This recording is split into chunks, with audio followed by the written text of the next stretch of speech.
Journey today. I pray that you bless the remainder of the service, the preaching of the word. May it challenge our heart, change our lives, and above all, God, I pray if somebody's lost, you save them. That one who's cold and indifferent, draw them back to your side, and we're going to be careful to thank you for it and love you for it. In Christ's name, amen.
Marriage, I'd never heard that song. I thought, man, that's a great song, Brother Matt. I appreciate you singing that. And we were all going to sing this morning, but Miss Amber got sick.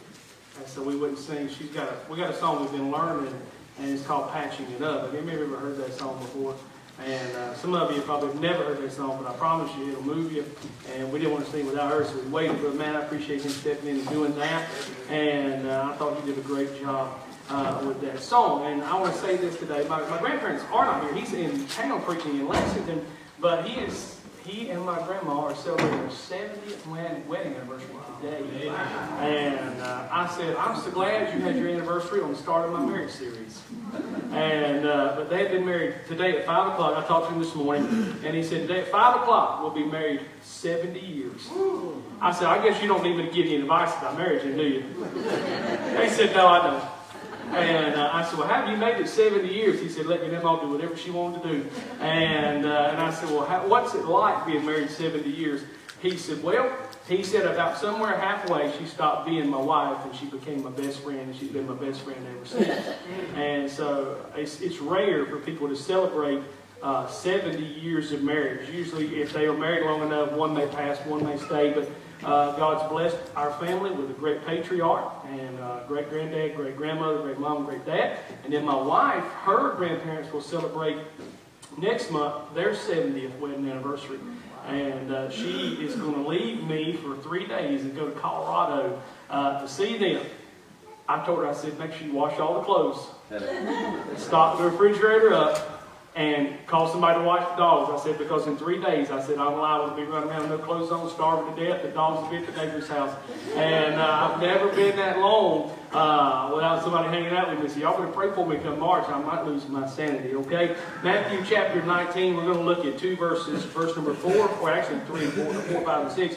And we're going to start this series on marriage. And now, it's the man versus wife, the marriage challenge, I get that. But I want you to understand out of the gate, it is not a competition between husband and wife. It is absolutely not. A marriage is a partnership that you have agreed to enter into, or really any relationship. Let's just stretch it a little bit. When you enter into any relationship, you're entering into some kind of partnership where you said you're going to give a certain amount, and they said they're going to give a certain amount, and you do your best to work it out in the middle. Now, I want to be the first one to tell you, and I know there's some controversy that surrounds the subject of divorce among churches and Christians and all and whatnot, but let me just help you with something. Everybody goes through something in life. And sometimes people are a victim of circumstances, not their choice. Sometimes things don't work out. And let me say it like this. God doesn't look down on an individual because marriage might not have worked out. Amen. There should have been a lot of amens on that. Amen. I said, God doesn't look down on an individual because marriage didn't work out the first time. See, what happens is sometimes we get so caught up in ourselves that we may not have really sought God out, and we kind of got ahead of God and run down the street and found somebody we thought we belonged with, and then about 16 minutes later we found out, hey, I don't belong with them. That's kind of what Miss Amber thought. She met me. I mean, I'm just kidding. When we met, it was instantaneous love. Oh, yeah. She just knew she wanted to marry me the first time she saw me. And I obliged her request by marrying her and made her the happiest woman in all the world. And now let's just, we tell you the honest truth. I ought to get on my knees every night and thank God that my wife married me because I married up. How many of you heard that? I married up. Amen. And my wife's beautiful. She's gorgeous. I look like I belonged under the bridge with the trolls and all that kind of stuff. I mean, when we met, I had an afro. I had all kinds of, I didn't know what in the world I was or who I was when I met her. And, but she just loved me. And I would say this in almost 15 years, and some of you have married a lot longer than I have, but in 15 years it's not always been easy. Right? My marriage has had its share of ups and downs, and arguments and disagreement. Well, there's no such thing as a disagreement. It's an argument when you're married, okay? Can we tell the truth? Y'all say amen. We tell the neighbors it's a disagreement. But at the house, it's a volatile shouting match, all right? It's seeing who's going to overpower the other one. And I'm the first one to admit that I've been there. And it's a good thing that my neighbors didn't live so close sometimes because they'd heard everything we had to say to each other. I learned real quick, Brother David, if I'm going to argue, don't do it in the backyard because the neighbors will call the cops on you. All right? So if you're going to argue, at least do it inside. And if you're going to shout at each other, do it in a place where can't nobody hear you. And I'm going to give you some advice. Now, you're married, and this is going to help you, I hope. When you have kids and you're going to argue, do them a favor, go to the other side of the house and argue. Now, that's serious. Go to the other side of the house and argue, okay? Don't let them hear you argue. Well, preacher, they ought to understand life ain't perfect. Well, they're going to figure that out at some point, okay? But as far as they know, home is supposed to be perfect. Amen. And I understand marriage is not the easiest institution to enter into. It's easier to get a 4-year education, get a job, and retire than just stay married for 15 minutes. Right? Because the world is going to decide to try to tear your marriage apart. People are going to decide to try to tear your marriage apart. But you have to make commitments, not just marriage, but in every relationship, that you're going to stick with it no matter how rough it gets. And you just go until you can't go, and then you ask God for grace, and you let God give grace. And where the chips fall, they fall. And you learn to pick up life and move on after that. Okay? I knew I'm going to get into some unfamiliar territory with this series, but there's some things we have to establish as churches. Number one, we're all frail, and we're all human, and we all mess up. And if you say you don't, I've got a special place for you right here in front of me, and you pray, and I'll pray with you for God to keep you from being a liar the rest of your life. Because we've all made mistakes, and we're all going to make more mistakes. Listen, the longer you live, the more mistakes you're going to make. You just got to kind of learn to deal with it, kind of learn to live with it. And so understanding the concept of marriage and relationships, it's an agreed upon union between two people. Am I telling it right? Whether it's a relationship, whether it's a marriage, when we come together as two people, we've entered into a unified agreement that we want to be together. For whatever, if it's a business relationship, we figured out, well, this person's good for my business, I'm going to enter a relationship with them, and what happens, and we'll just go until it doesn't work, and then when it doesn't work, we won't throw it away, we'll figure out how to fix it. But now listen, wait a minute, we do that on every scale, but when it comes to the marriage. We'll bend over backwards to fix business relationships and personal relationships and social relationships. But sometimes when we hit the first bump when it comes to marriage, now listen, this is not going to be popular, but it's going to help you. We hit the first bump, we're ready just to jump out of the car. Well, if somebody bails out from the steering wheel, who's driving that baby? Right? That sucker careens out of control, and then everybody's life is wrecked. And you know what happens when nobody's driving and somebody's in the passenger seat? You're going to hit somebody who didn't even mean to get in the way of your car. Okay, I knew it. But this might have been the worst idea I think I've ever had. All right, but it's going to help you. Matthew chapter 19. I want to preach this morning on this subject, 1 plus 1 equals 1. Right. See, God has a unique form of mathematics. If I told you 1 plus 1 equals what? No, 2. 2. Okay, that's how the world teaches you math. But God says 1 plus 1 has to equal 1. All right, and so we're going to jump off the ship, off the diving board with this about the subject of marriage. But I want you to understand, you'll be able to take these principles and apply them to anything beyond marriage, to every relationship, because Bible principles are Bible principles. And over the next several weeks, we're going to talk about things like how we communicate with each other. Did you know how you communicate and the tone in which you communicate says a lot about you and the relationship that you're in? Okay. Y'all, it's rough. But Matthew, we'll come back and say it again. All right, Matthew chapter 19, verse number 4. Stand with me all over the house. Just reference together the reading of the Word of God, and then you can be seated. He answered and said unto them, Have ye not read that he which made them at the beginning made them male and female? That's enough just to stir up the hornet's nest, okay? But we're not dealing in that today. We're going to go past that, okay? So don't hang around there. And he said, For this cause shall a man what? Leave. Leave what? Say it one more time. That means your parents got no business in your marriage. I just want to help you. Honey, Daddy can't save you once you marry him. He's your husband. Buddy, Mama can't hold your hand anymore once you marry her. She's your wife. Right. That's what Jesus said. Right. He said, Shall a man leave father and mother and shall what? Cleave unto who? His wife. And they twain shall be one flesh. That's what's amazing. Now look at verse number 6. Wherefore, they are no more twain, but say it loud. What therefore God hath joined together, let no man put asunder. Be seated. I'm going to preach on 1 plus 1 equals 1. And so understanding now, here's where we're at, okay? When I first got married, I told my mama all my problems about my marriage, and that was a horrible idea. Right? Because let's just be honest, for a while, not now, but for a while I was a mama's boy. And I let my mama try to solve my problem. And you know what? It made all my problems worse because she didn't have a clue. All she knew is what I was telling her was going on in the house. Y'all with me? She only got one side of my story. How many of you know there's more than one side to the story?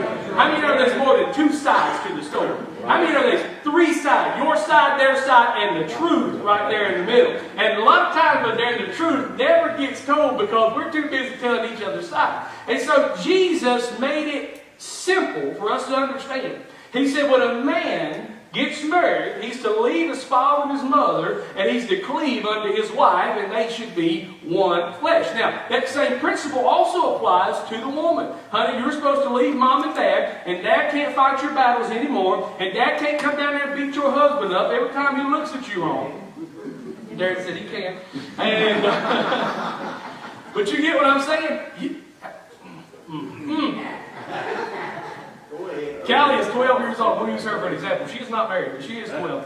And she thinks she's grown. So she's having some, she's not here today. She went to see my grandparents for their 7th anniversary. So I get to say this without her giving me any looks. She's having a problem in class keeping that right there shut. And so we have to have a parent-teacher conference tomorrow.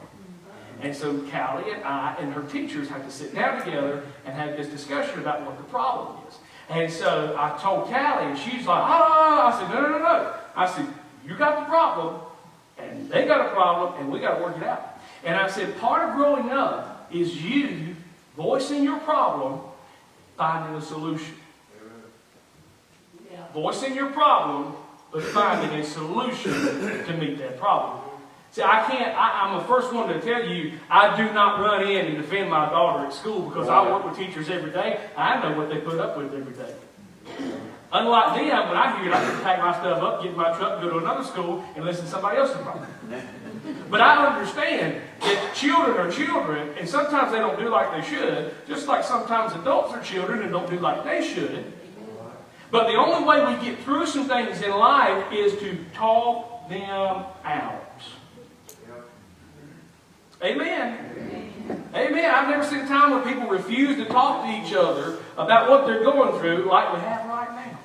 And so understanding the biblical concept of marriage. Let's go ahead and establish this right out of the gate, Brother John. Marriage is an institution created by God between a man and a woman. Yeah. Amen. There's no debate about it. God's been plain about it. Now, let me say this. It's an institution created by God, honored by God, and to be holy according to God. But in that same institution, we're to love each other as Christ has loved us and forgave us of our sin. Right. Did you know that forgiveness in the marriage is the hardest thing to attain one from the other? Because when we hurt our spouse or hurt our mate, it hurts so deeply, so quickly, and so sharply that we often have a hard time forgiving our mate or our spouse for what they have said or done, whether it was in anger, whether it was by accident, or let me say that, and by the way, honey, it's usually all on purpose. I have never said anything to hurt somebody without generally doing it on purpose. Now, there are times you're going to do it by accident. There are times you're just going to be you, and you're going to say what you need to say, and you have no intention to hurt somebody. But let's be honest, 90% of the time, we say what we want to say to hurt somebody's feelings. Yeah. You're right. And then we don't understand why they get mad. We don't understand why they get upset with us. Because you generally know when somebody has come at you. Okay, I'm just trying to get this point. So, 1 plus 1 equals 1. Let's get it together. Okay? We've got to get to the place that we understand that marriage, relationships, personal relationships are something that we strive to work at every single day. And, well, preacher, what do we do when they don't fall apart? If you put all you... Listen, you're probably never going to hear another Baptist preacher tell you this, but I'm going to tell you this. If you put all you can put into it, and I want to say... Okay, y'all with me? Say amen. Amen. I think y'all work out everything. I think y'all work out every problem. I think y'all go to every extreme. Y'all try every measure to work out the problem. But if you put all you put in, and you've done all you can do, what else are you supposed to do? You with me? What else are you supposed to do other than remove yourself from a situation that you can't fix that you can't make better, that no matter how hard you try, it's never going to change? Because let's just be honest, Brother Derek. Most of the time, in any situation like that, the reason they've been hard to fix is because God was never in them to start with. Amen. If we'll start it out right, God will get it right. What that means is God will carry you through. There have been a lot of times in my marriage, and 15 years ago, Jimmy, I want to quit my marriage. There's been a lot of days I've got up on Monday mornings after going through things all weekend and talking to people and working it. Brother, there are times that I have wanted to tell my wife, I don't want to be married. I don't want to live like this. Because it happens. Don't act like it's never happened to you. Don't act like it's never crossed your mind that you want to tell your spouse, you know what, maybe we would be better apart than we are together. But every time I've ever done that, Brother Matt, something else has just kind of settled inside of me that said, no, you took her for better or for worse. Right. And God knows she took me for a whole lot worse than she did better. Because I'm hard to live with. I'm lazy. Because I'm just going to be honest with you. Unlike most men and ladies you're going to meet, I'll admit I am lazy. I work 8 hours a day. I do all kinds of stuff. When my body comes in the house, it looks for one place. It's called my recliner. And I don't care if there's a dog in it, a child in it, a neighbor in it, an unknown stranger in it. When I walk in the door, you are out of my chair. Fellas, somebody say amen. You're going to relinquish not only my chair, but my remote control. Because you know why, honey? I pay cable bill. And I'm going to watch as much junk on there as I want to watch. I'm going to watch as much Law and Order as I can handle. I'm going to watch as much The Rookie as I can handle. And if you don't like it, find you another TV in the house and watch what you want to watch. But don't come to my living room where my TV is, and my Xbox, and my recliner. You say, preacher, that ain't how it is. Oh, it is how it is. You know why? That's my space. But there have been more than one time we have invited people to our home and they have sat in my chair.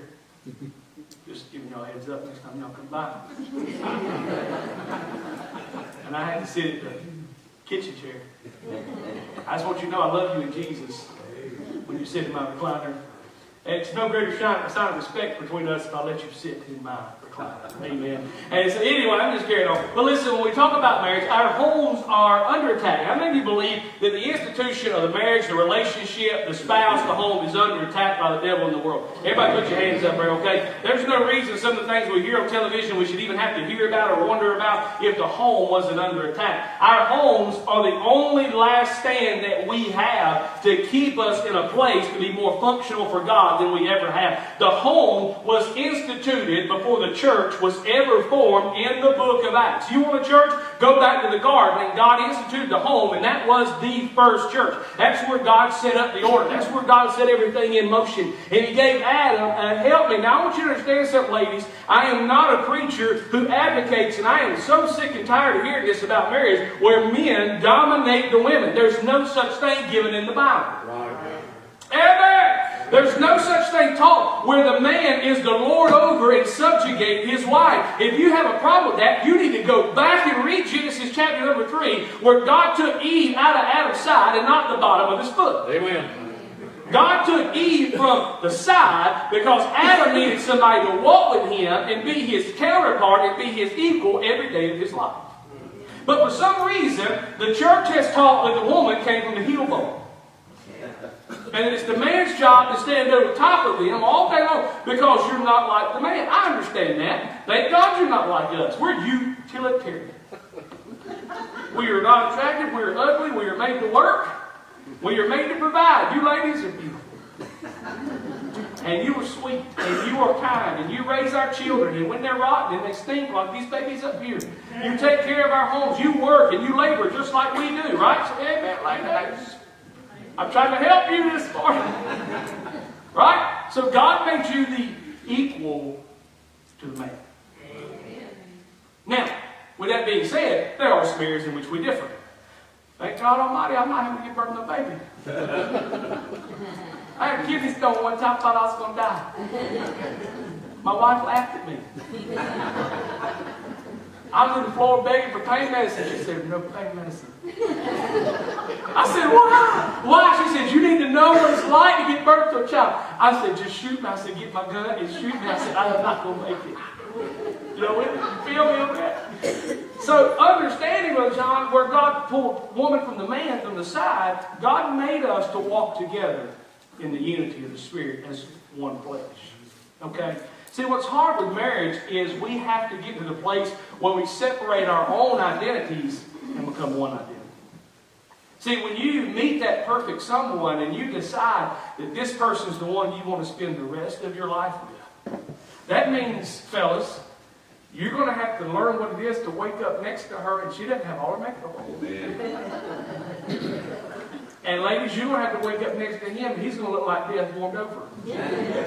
Right? He's going to be curled up in this weird looking position, drool running out of his mouth, snoring as hard as he can go. Y'all with me? I didn't sign up for none of that. Listen, here, this is marriage, right? This is taking each other the way that we are. And listen, I promise, we only look as good as we do in wedding pictures for only a couple of hours. And then like a switch, it all fades away. And the real us comes back out.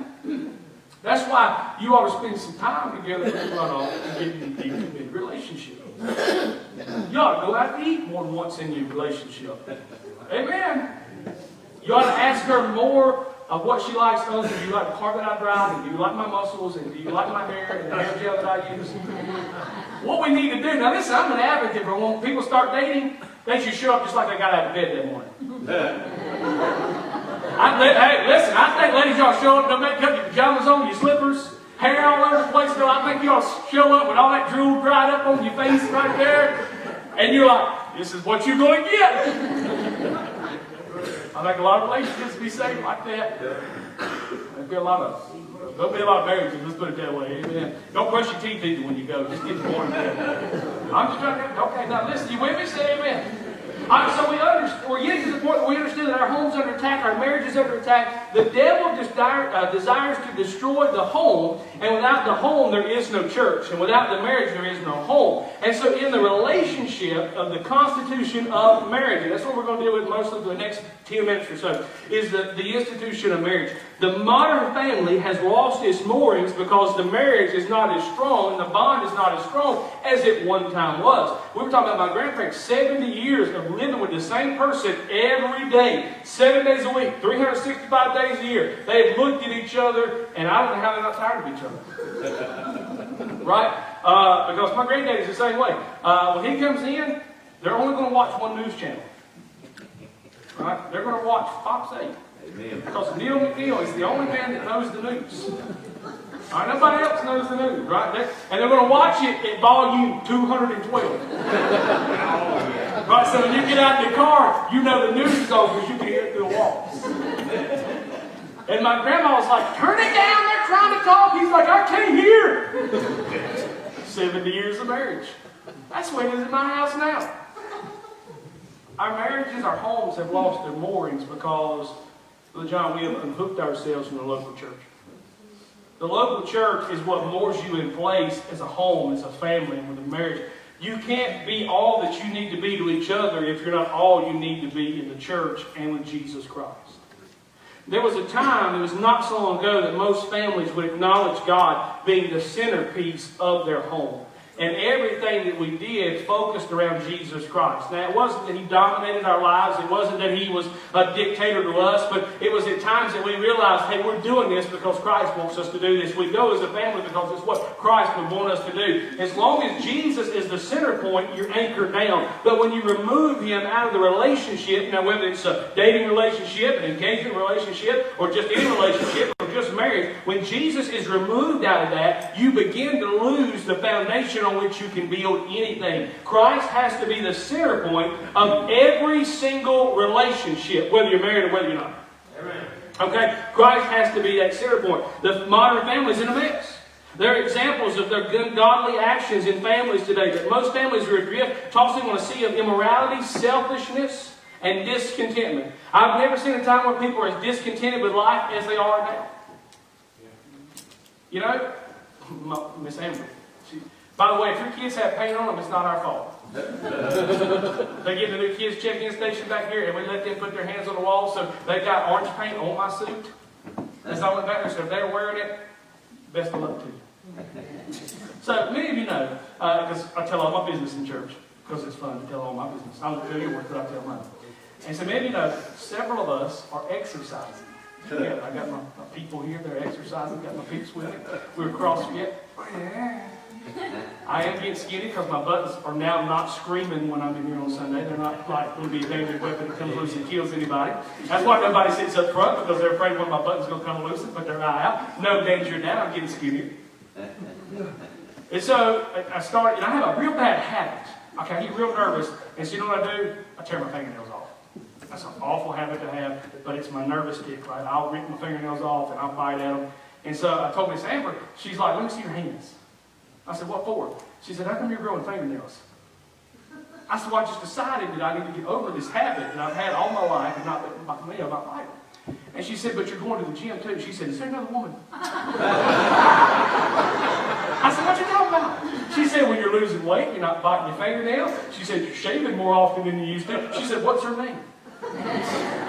And she's just carrying on with me. And so we understand that a lot of times our actions can say for or against us, right? And so we like to carry on like that. And I tell her the same thing. She goes to a gym, and I'm like, see, I know. I said, what's your trainer's name? And she said, I said, no, what's his name? Right? Y'all let me say it. Y'all laughing? Okay. So marriage is made up of a whole lot more than I do. Right. What if marriage just stopped at I do? Some of y'all are like, praise God, it'd be great. I wouldn't get near as much trouble if it stopped at I do instead of all the other stuff that comes along with it. But what if it did? What if I do was the last thing you said to your spouse? And you went 70 years, and you and Miss Linda were married, and all you said was I do, and you never spoke to each other for another 70 years. Miss Linda's like, that would be awesome. That would be miserable. Right? There's nothing worse than two complete strangers living together.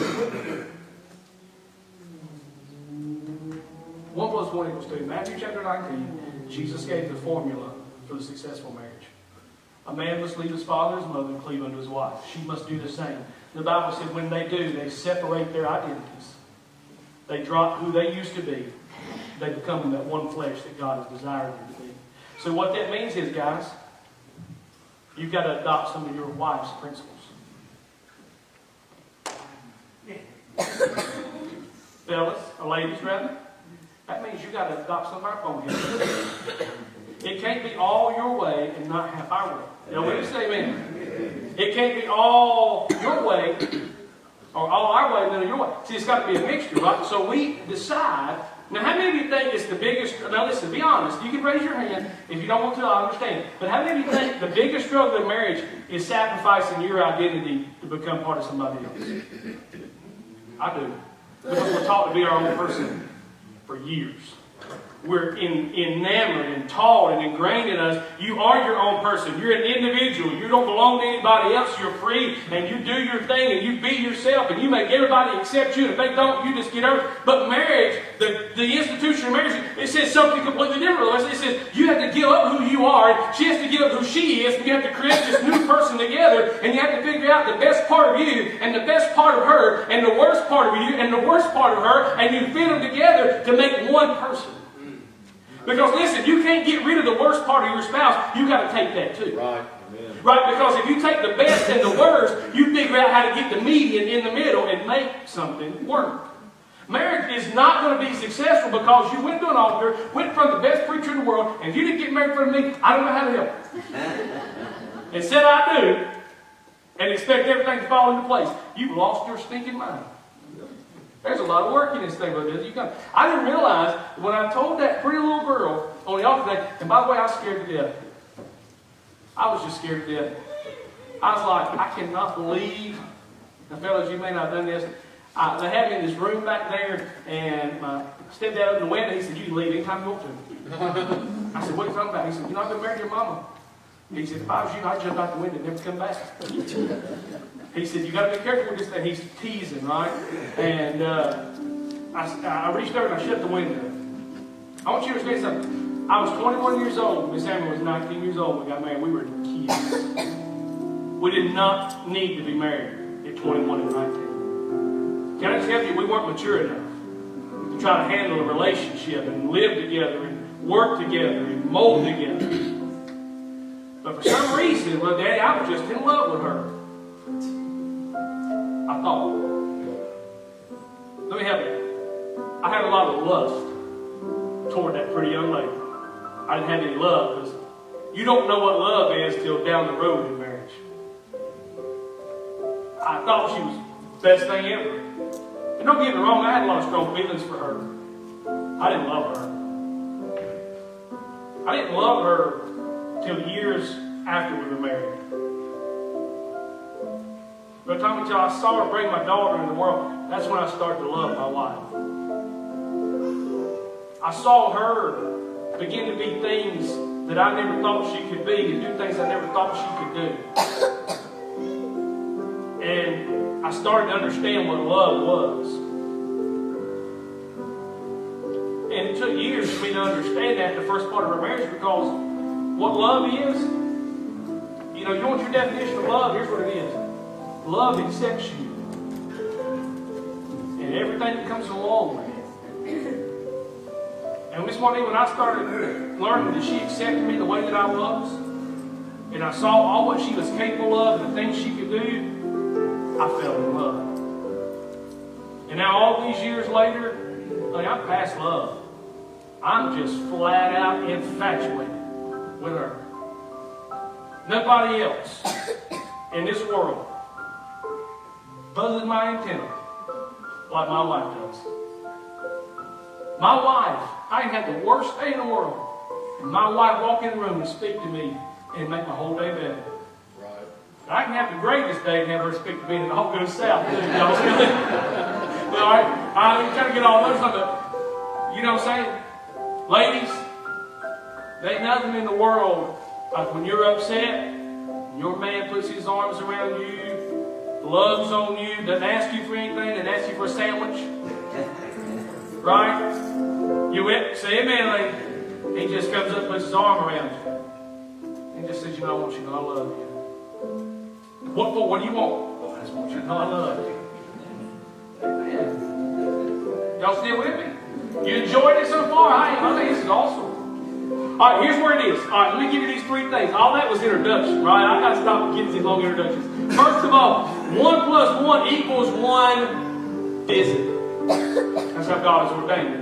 In Genesis chapter 2, verse number 7, and the Lord God formed man of the dust of the ground and breathed in his nostrils the breath of life, and man became a living soul. God made the human body. He breathed life and spirit into it, and that man became a living soul. The one verse tells us that there are 3 aspects to every human being. There's a part of us that is physical, a part of us that is psychological, and a part of us that is spiritual. There is a word, a dangerous word. It's called perversion. It distorts what God has joined together physically in the marriage. Amen. I'm careful how I say. I'm looking around. Most of our wee ones are downstairs. You don't want your wee one to plug your ear. But listen, part of the marriage is the physical aspect of marriage. God has made that holy and undefiled. Our world has perverted that. You can't turn on television. You can't go to the movies without seeing some kind of perversion of this physical union of marriage. Did you know that when it's done in marriage and it's done according to Scripture, God says there's no greater thing for a husband and a wife? You're like, I didn't sign up for that. Well, you're getting it inside the Bible today. But you know that whatever God has to be great, the devil has something to destroy. Listen, I want you to notice, I want you to listen to what I'm going to tell you. The greatest percentage of pornography users today are not men anymore, it's women. Pornography is destroying our homes. It's a perverted version of what God has made holy in Scripture. Right. And that's the union of man and woman. But here's what happens. The physical deteriorates, but it also gets the psychological. You with me? Yeah. Because now, fellas, your wife will know she's not good enough to live up to whatever expectation you might have. Ladies, you know your man's not going to live up to whatever expectation you think you might have because something you've seen on TV that probably ain't real anyway. All that stuff on TV is blowed up anyway. It ain't real. Just trying to help you out. Perversion. Intimacy can either be a good thing or a bad thing when it depends on where it is found. Let me give you this illustration. I'm hurrying. Is mud good or bad? Y'all with me? Is mud good or bad? Depends. Mud is good in the pig pen, but it's bad when it's on your carpet. Right? If you go down to the hog farm, you expect pigs to be in the mud. But you get upset when your youngins run across your carpet with mud on their feet. Yeah. All right? Is fire good or bad? Fire is good when it's being used to make you a biscuit. It's good when it's being used to keep you warm.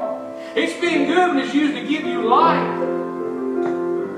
But it's bad when it winds up in your house, in your walls, on your floor. It jumps off the stove. It begins to consume the things that you love. So everything can be good or bad. Intimacy can be good or bad in the marriage. It depends on where you find it. And let me go ahead and say this. My pulpit, my message, Sunday morning, I got you while you're here. You don't need a friend because of the opposite sex. Amen. Listen, honey, there's no such thing as platonic relationship. Amen. Ladies, that fella's going to be after you for long. He's going to be after you. Fellas, she's already after you. Amen. She's been after you. That's why she's talking to you. You're not that good looking George Clooney want to be. You are not that smooth Casanova. Okay? You are not that ripped Hulk. She's been after you. You know why? She's jealous of what you and your wife have. Because maybe she don't have it.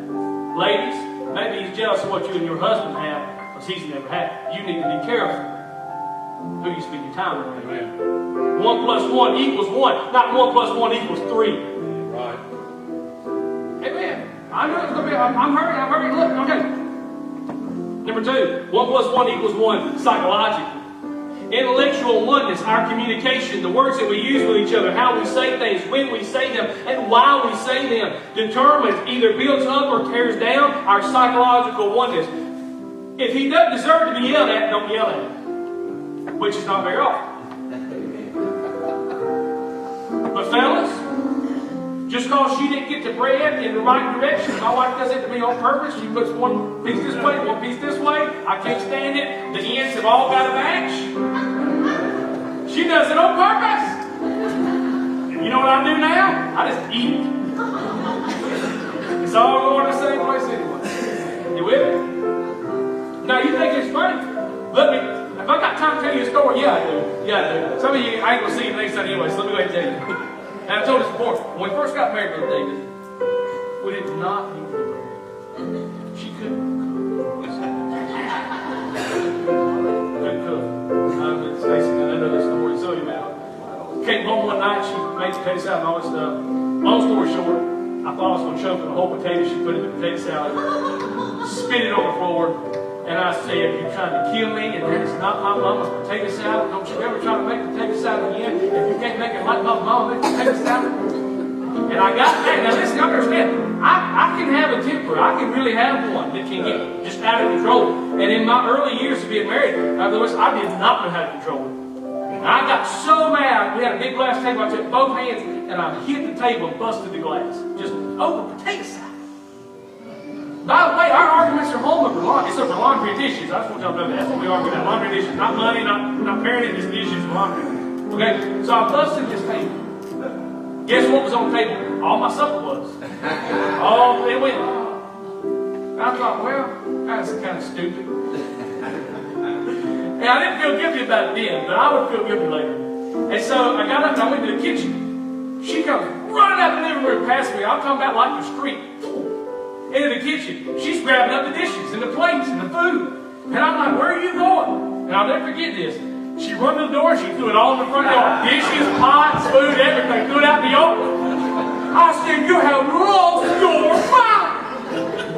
She said, if you're going to act like a dog, you can eat like a dog. I was like, let me tell you. I said, I own this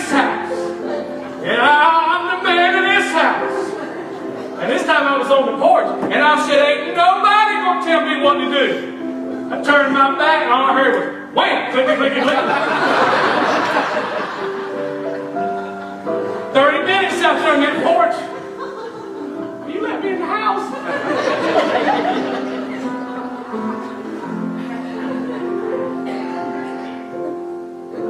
I made a mistake one time. Talk about psychological oneness. We got an argument. Believe it or not, we argue. I mean, sometimes we still argue today. By the time I told her, I said, I don't love you. I'll never forget her. I'm watching her heart break. And I said, I can't stand you. I do not love you. And I said, just to be mean, I watched her heart fall to a million pieces. And I watched all the life jump out of her body. She fell to the floor. She started to cry. Tears running down her face. The only thing she said to me was, she said, why? Why don't you love me? But about that time, my heart began to break in two, and I said, I didn't mean it. I didn't mean it. She said, but you said it. She said, so if you said it, you must have meant it. I said, I just meant it. I just said it to be mean. And there was nothing I could do. Right. Spilled milk, south, right? It's not going back to the bottom. And I got down to the floor with her, and I started crying. She was crying. And I said, I'm sorry. I said, I just angry. She said, but being angry is no excuse to hurt me. And I said, you know, you're right. And I've been married all these years now, and she still doesn't let me forget that, and I'm glad she does. She reminds me sometimes when I get all upset and frustrated about that night. And you know what happened to us? Our psychological oneness was separated. Right? Because I identified that I didn't need her in my life. And it took years to rebuild that, to put that thing back together. Hey, let me tell you something. Never tell your spouse, never tell your kids, never tell your family you don't love them. There's no deeper cut than to tell somebody you don't love them. And you know what hurt her? Is she loved me through all of my craziness. All of my, at times, when we first got married, running from the law, living like the devil, drinking and doing all those things, Brother Matt, she still loved me. I'd come in dragging at 1 or 2 o'clock in the morning. I'm not going to lie to you, I've been out drinking all night, couldn't walk across the front porch without falling down, crawling in the front door on my hands and knees, and that woman would pick me up off the floor, and she'd put me in the bed, and she'd kiss on me, and she'd love me, and I had enough gall to tear her one night because I was mad at her over something stupid that I didn't love her. Who am I? I destroyed psychological oneness in my marriage. By the way, this time God's not in my marriage. God is not holding it together. It's held together by the force of nature. That is Josh. When you get past the physical, listen, by the way, let me help you with something. The physical's going to fade. Right. Okay? Bubba, you're going to put on some weight. You're not going to be the man of her dreams you think you are anymore. What you going to do when love becomes nothing but something emotional? And love is spending time with each other. Not laying in the bed. Not hanging out together. Love is emotional. You raise your kids together. Right? You sit beside each other's bed when you're sick and don't know what to do. You sit beside each other in the hospital room when one is fighting a terrible disease and you're holding their hand and you're praying for them and you're loving on them, not knowing what tomorrow holds, not knowing what that is what love is. That is what intimacy is. That is what oneness is in a marriage. If you can't get past the physical, you'll never have a real marriage. Right. Lastly, I'm done. I'm hurrying. 1 + 1 = 1 spiritually. In Scripture, 2 flesh become one, 2 minds become one, 2 wills become one, 2 hearts become one. And when they all become one, it produces something in your life called satisfaction. When you live to complete that person in your life. Almost 15 years later, she knows exactly what I'm thinking. You know? I try to talk, she finishes sentences for me. By the way, they're not hard, they're usually containing 3 or 4 words. I'm not that smart, so they're not hard to figure out.